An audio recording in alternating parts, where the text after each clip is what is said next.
Hey everybody. So Palace of the Dead is a rogue-like 200 floor dungeon that you can do for experience, gil, and a few cool items.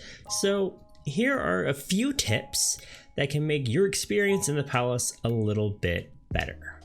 Starting off with Pomanders. Now Pomanders are items you can collect while you're in Palace of the Dead. You can't take them out. And there are 16 different ones that range from just increasing your defense for 7 minutes to turning you into a succubus, right? Lots of different things you can do with these. There'll be a link in the description that describes each one in detail.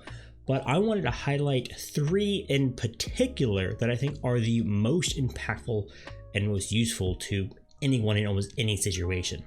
Now, first up is the Pomander of Purity. Now the Pomander of Purity, what it does is it removes the pox debuff from mimics. That's right, there are mimics in the Palace of the Dead, which is terrifying and I kind of hate it, but it's something we can deal with. Now, mimics come from the gold treasure coffers. Now when you click on them, they can have a chance at changing into a mimic. Kind of sucks.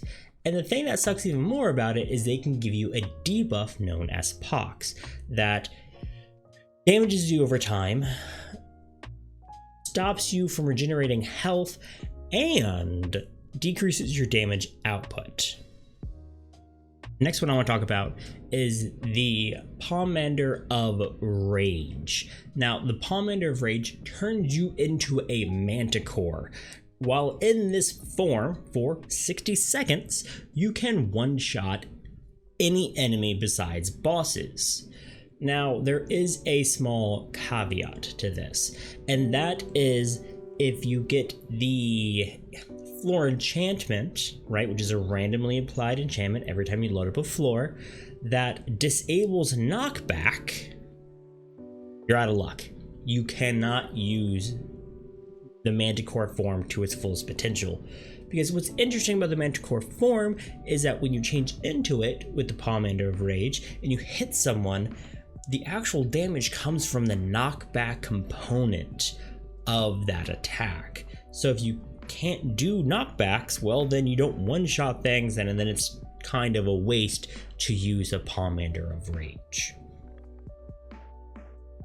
The third, and in my opinion, most useful Pomander in Palace of the Dead is the Pomander of Sight.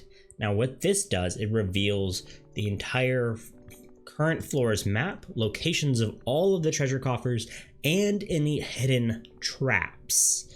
We'll get into traps in a bit, but this is massive. Knowing where everything is, knowing where your exit is, knowing how to avoid all of the traps, because these traps can be so disabling and deadly to your team.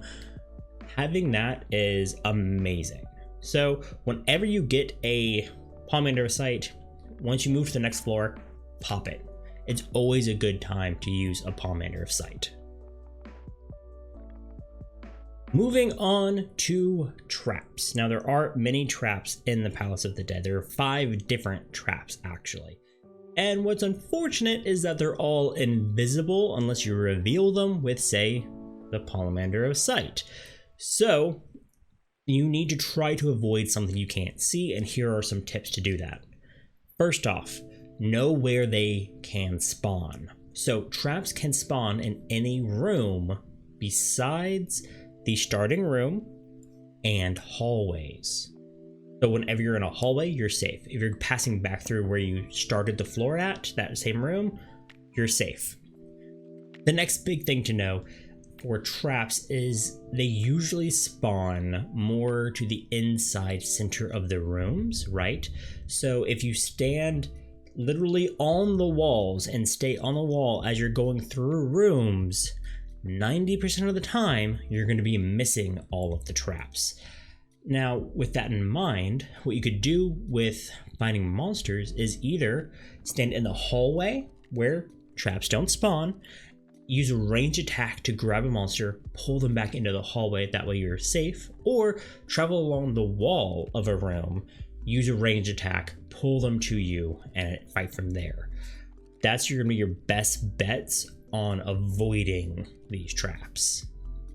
Now, the next one, which I love, is the silver chests. And the reason I love silver chests is because when they're good, they're great, and when they're bad, they're terrible. So, silver treasure coffers are what increases your Aether pool in Palace of the Dead. Now, this is the mechanic of how you actually get stronger, increases your weapon or your armor stat.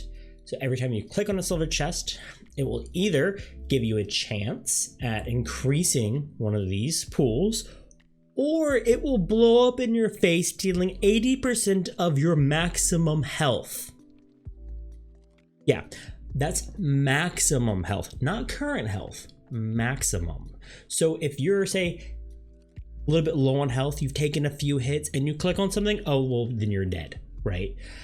If you're in the middle of a fight and you click on it and everyone's kind of low, you just wiped your party. Silver treasure coffers are huge risk reward mechanics. So definitely click on them, especially if you're not maxed out 99 on your Aether pools. Definitely go out of your way to get them, but be careful about it. Now, this next tip is a bit more meta.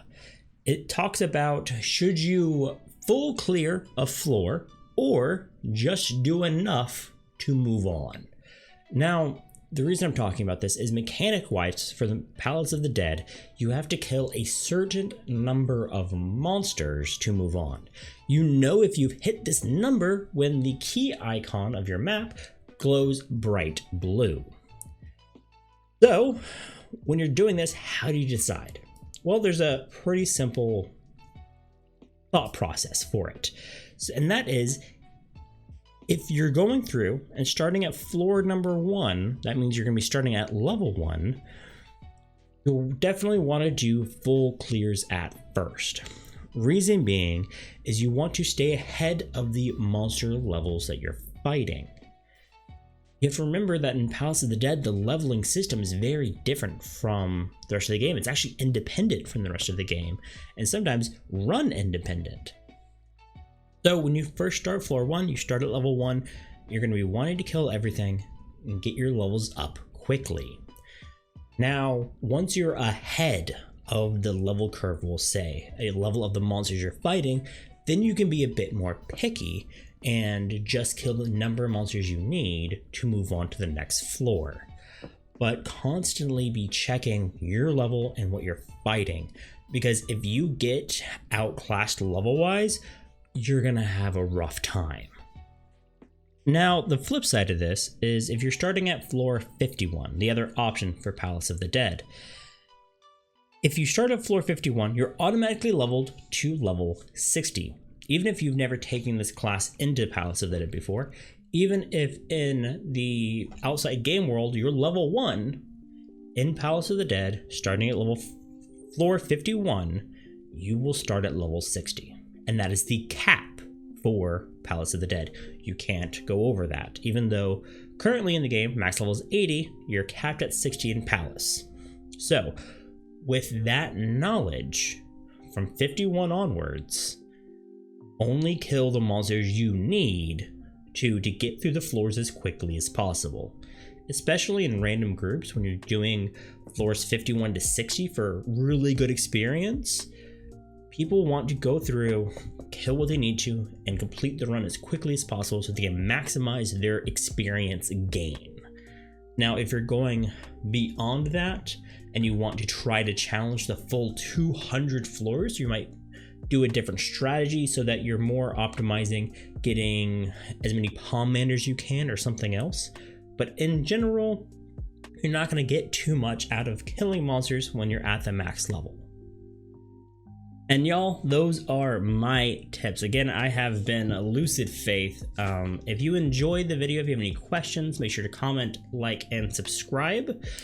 And I do stream on Twitch. If you want to talk more about Palace of the Dead, anything else Final Fantasy, or just whatever, over at twitch.tv/LucidFaith every Tuesday, Wednesday, and Thursday, starting at 6 o'clock Central. And y'all, as always, remember that you matter. I'll see y'all next time.